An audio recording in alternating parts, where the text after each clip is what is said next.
Ciao ragazzi, qui Mate Piace, facciamo amicizia con la matematica. Oggi continuiamo il nostro studio delle disequazioni frazionarie andando ad analizzare degli esercizi. In particolare vedremo sia alcuni casi particolari che esercizi tipici da verifica. Partiamo subito con un primo esercizio. Abbiamo meno 3 fratto 2x meno 1 maggiore di 0. Intanto ho scritto la forma normale di una disequazione fratta, perché attenzione che questa disequazione, così come è scritta, non è in forma normale. Infatti, rispetto a una qualsiasi di queste quattro, magari ci potrebbe far pensare alla prima, un piccolo problema. Questo meno davanti è come se fosse quindi meno a di x fratto b di x maggiore di 0. Allora, in realtà ci basta fare una piccola cosa, ovvero andare ad applicare il secondo principio di equivalenza delle disequazioni, che ci dice che possiamo moltiplicare ambo i membri per una stessa quantità e se questa è positiva il verso non cambia, se questa è negativa il verso cambia e otterremo comunque una disequazione equivalente a quella data. Allora, se voi avete un meno qui davanti, la cosa più semplice che potete fare è moltiplicare ambo i membri per meno 1. E a sinistra equivale a cambiare il segno, ho moltiplicato per meno 1 negativo, quindi cambio verso, a destra 0 per meno 1 rimane 0. Così facendo sono arrivato alla forma canonica, che non è più la prima come poteva apparire all'inizio, ma è questa qui. Seconda opzione che avevo a disposizione volendo era quello di cancellare questo meno da qua e andarlo a posizionare o al numeratore o al denominatore, cioè andarlo a distribuire, ma la cosa più facile secondo me è fare proprio questo cambio di segno e diverso. Potete fare sempre. A questo punto attenzione che questo è un caso particolare che ci permette di utilizzare una scorciatoia. Infatti abbiamo una frazione il cui numeratore 3 è un numero che non dipende da x, quindi qui abbiamo scritto ad x, in realtà potevamo scrivere anche solo, per questo caso, a, perché effettivamente questo numeratore non dipende da x e in particolare possiamo vedere che è positivo 3. Allora la frazione è negativa, minore di 0, quando numeratore e denominatore sono discordi, ma se il numeratore già so che è positivo, il denominatore 2x meno 1 dovrà essere per forza negativo affinché l'intera frazione sia negativa. Ma allora risolvere questa disequazione è equivalente a risolvere il denominatore 2x meno 1 minore di 0. Spostiamo l'1, otteniamo 2x minore di 1, dividiamo ambo i membri per 2 che è positivo, quindi non si cambia il verso e la soluzione sarà x minore di un mezzo. Abbiamo così risolto la nostra disequazione senza dover studiare nemmeno n e d. Se aveste studiato numeratore e denominatore, sarebbe tornato lo stesso, dovete stare attenti che il numeratore è positivo quando? Sempre, perché quando il 3 è maggiore di 0, non dipende dalla x. Quindi avreste avuto nel grafico dei segni una situazione di questo genere. Numeratore maggiore di 0 quando 3 appunto, che è il nostro numeratore, è maggiore di 0, e quindi per ogni x appartenente ai reali, che significa in matematichese sempre. Denominatore maggiore di 0 quando 2x meno 1 è maggiore di 0, spostate l'1, 2x maggiore di 1, qui non l'ho scritto, poi dividete per 2, x maggiore di un mezzo. A questo punto il grafico dei segni, vedete ho fatto la linea, ho messo un mezzo, attenzione che un errore commesso da molti studenti è inserire nella linea anche il 3. Questo 3 non è un valore di x, io in questa linea vado a mettere i valori delle x che ho trovato nelle mie soluzioni. Il 3 non è un valore di x, infatti la soluzione del numeratore non è x maggiore di 3, ma è per ogni x appartenente a R, quindi su n, quando è positivo il numeratore, sempre, sia prima che dopo un mezzo. Se vogliamo proprio dirla tutta, è positivo anche sull'un mezzo stesso. Il denominatore quando è maggiore di 0, invece, quando x è maggiore di un mezzo, quindi è positivo qua ed è negativo qua. Risultato della mia frazione, qui c'è uno 0 chiaramente, più per meno meno, lo 0 del denominatore vuol dire che la frazione non esiste e qui più per più più.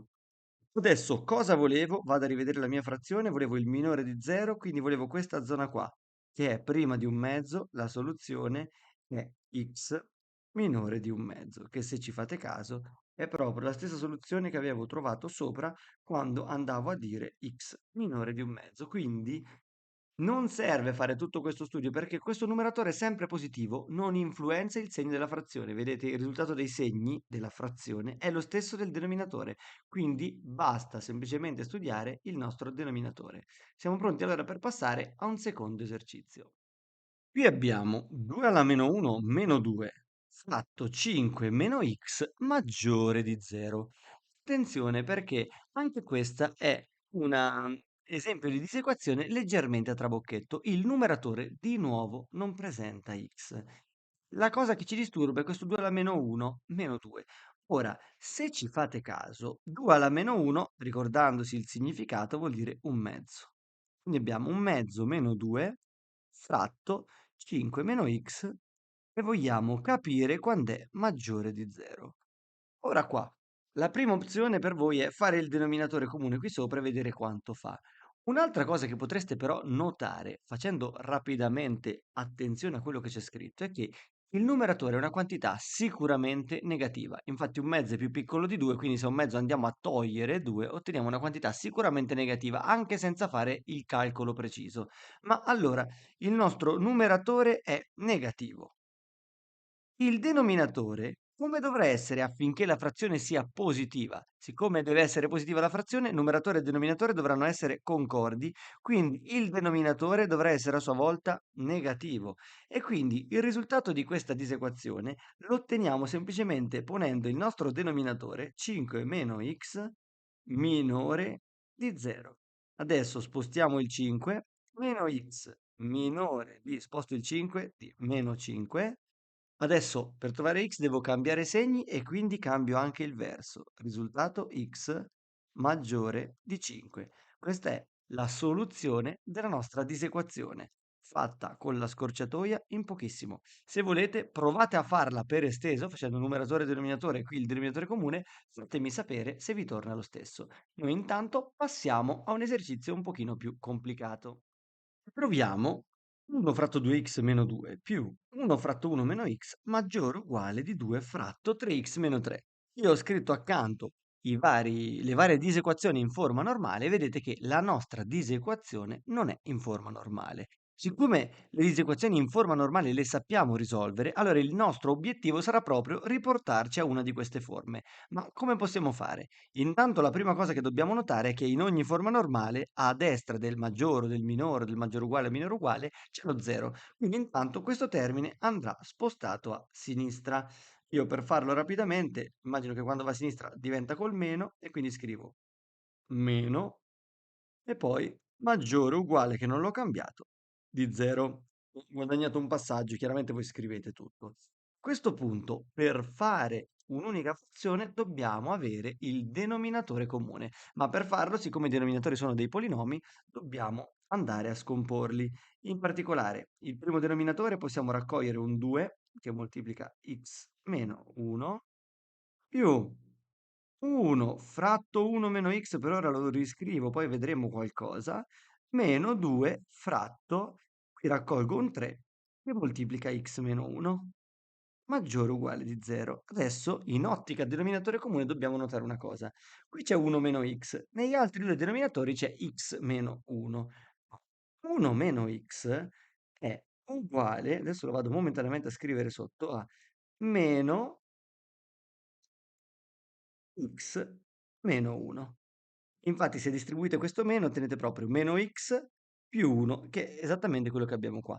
Ma allora, se questo denominatore è meno x meno 1, se questo meno lo distribuiamo davanti alla frazione, otteniamo semplicemente meno 1 fratto x meno 1. Chiaramente dando il meno al più per meno fa meno, quindi mi rimane il meno. Vedete che tutto il resto lo riscriviamo uguale perché era già pronto. Adesso siamo pronti per fare il denominatore comune, che è 2 per 3, 6, per x meno 1. Dobbiamo prendere i fattori comuni e non comuni con il grado massimo per quanto riguarda i polinomi, per quanto riguarda il coefficiente facciamo il minimo comune multiplo tra i coefficienti, tra 2, 3 e 6.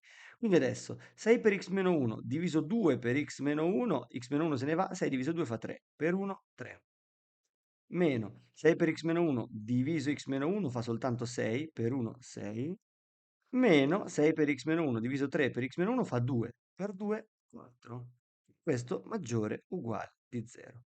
facendo i conti al numeratore, 3 meno 6 fa meno 3, meno 4 fa meno 7. Quindi ci troviamo meno 7 fratto 6 per x meno 1. In tutto ciò possiamo accorciare la nostra linea di frazione e andare ad avere semplicemente questo maggiore o uguale di 0. A questo punto il numeratore, scusate, non presenta la x ed è negativo.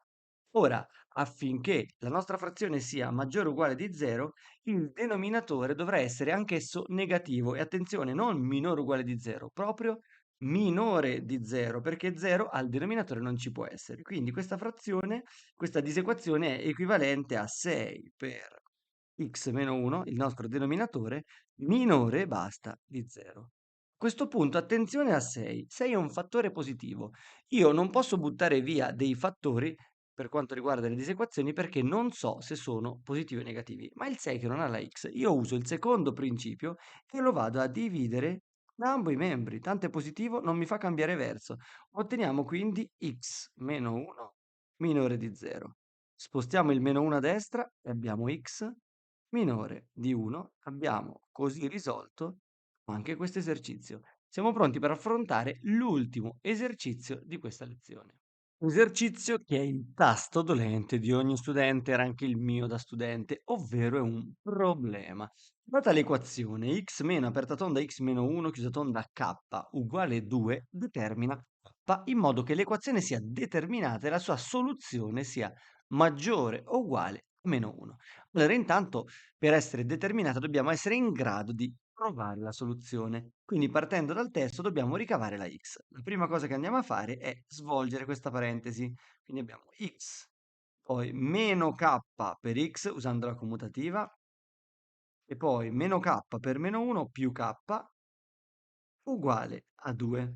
Questa è un'equazione letterale che abbiamo già visto in un capitolo precedente. A questo punto i termini con la x li lasciamo a sinistra. X meno kx uguale 2 meno k. A questo punto per trovare la x dobbiamo metterla in evidenza e io vado a scrivere ciò che rimane dopo messo in evidenza prima della x perché lo tengo come suo coefficiente. Quindi raccolgo x che moltiplica 1 meno k uguale 2 meno k. A questo punto iniziava, nel momento in cui si facevano le equazioni letterali, la discussione. In realtà io adesso non la faccio e vado semplicemente a ricavare la x dividendo per 1 meno k. È vero che 1 meno k deve essere positivo, però in realtà, o meglio, non positivo, scusate, ma diverso da 0. Però in realtà, adesso che introduco le disequazioni, posso evitare di discutere perché sarà implicito dentro la disequazione. Mi spiego meglio. Ho trovato che x, adesso cancello proprio questo coefficiente, è uguale a 2 meno k fratto 1 meno k. Ma dobbiamo determinare k in modo che l'equazione sia determinata e la sua soluzione, che è la nostra x, sia maggiore o uguale a meno 1. Questo significa che 2 meno k fratto 1 meno k deve essere maggiore o uguale a meno 1. Perché infatti la x deve essere maggiore o uguale di meno 1, ma la x è proprio lei, 2 meno k fratto 1 meno k. Ora, vedete che abbiamo una frazione che ha la k con segno negativo sia sopra che sotto. Ora, immaginate di avere meno 5 fratto meno 7. Una cosa che fate in automatico è cambiare segno sia sopra che sotto e il risultato è 5 settimi. Non avete cambiato niente. Possiamo fare la stessa cosa sulle frazioni in questo modo. Quindi se cambio segno al numeratore ottengo k meno 2, usando anche la commutativa, cambio segno al denominatore ottengo k meno 1, che già è più carino e comodo da gestire. Inoltre, per portarmi in forma canonica, questo meno 1 lo porto a sinistra scrivendo più 1, maggiore o uguale di 0. A questo punto, per avere la forma canonica, vedete, questa è nient'altro che una disequazione fratta in k invece che in x. Andiamo a fare il denominatore comune, che è k meno 1, quindi k meno 1 diviso k meno 1 fa 1, quindi k meno 2, più, qui sotto c'è un 1 sottinteso, k meno 1 diviso 1 fa k meno 1 per 1 k meno 1, maggiore o uguale di 0. Facciamo i conti, 2k meno 2 meno 1 meno 3 fratto k meno 1 maggiore o uguale di 0. Questa è la nostra disequazione fratta o frazionaria in forma canonica. Adesso la andiamo a risolvere, vado qui a sinistra facendo numeratore maggiore di 0, che vuol dire 2k meno 3 maggiore di 0, cioè 2k maggiore di 3, divido tutto per 2, k maggiore di 3 mezzi, e lo andiamo a riquadrare. Passiamo al denominatore. Denominatore maggiore di 0 vuol dire k meno 1 maggiore di 0, sposto l'1, k maggiore di 1. E anche questo lo andiamo a riquadrare. A questo punto abbiamo fatto numeratore e denominatore, facciamo il grafico dei segni. In ordine 1 viene prima di 3 mezzi, tiriamo giù due linee verticali, abbiamo n e d. Allora, il numeratore è positivo quando k è maggiore di 3 mezzi. Qui c'è il nostro 3 mezzi, quindi positivo dopo, negativo prima, poi denominatore positivo quando k è maggiore di 1. Positivo, positivo, negativo. Il risultato della nostra frazione, meno per meno più, meno più. Attenzione agli zeri che non abbiamo messo. Allora, il numeratore è 0 su 3 mezzi, il denominatore è 0 su 1. Ma dove è 0 il denominatore, la frazione non esiste. Dove è 0 il numeratore, abbiamo che la frazione è 0. Vedete che questo non esiste, copre la discussione originale. K uguale 1 non esiste, guardate un po'. Qua il k uguale 1 era ciò che azzerava il denominatore, o meglio il coefficiente di x prima di dividere. Per questo non dobbiamo fare la discussione, come non dobbiamo fare la CE nelle equazioni, nelle disequazioni fratte. A questo punto la disequazione, se guardiamo l'ultimo passaggio, la volevamo maggiore o uguale di 0, quindi vogliamo i più 1 e 2, ma vogliamo anche lo 0 perché è maggiore o uguale di 0. Quindi la soluzione sarà k e non x, perché la tentazione di scrivere x è alta, ma qui parliamo di k, minore di 1, o k maggiore o uguale di 3 mezzi. Questa è la soluzione e con questo abbiamo concluso la lezione. Nella prossima lezione andremo a vedere le disequazioni prodotto.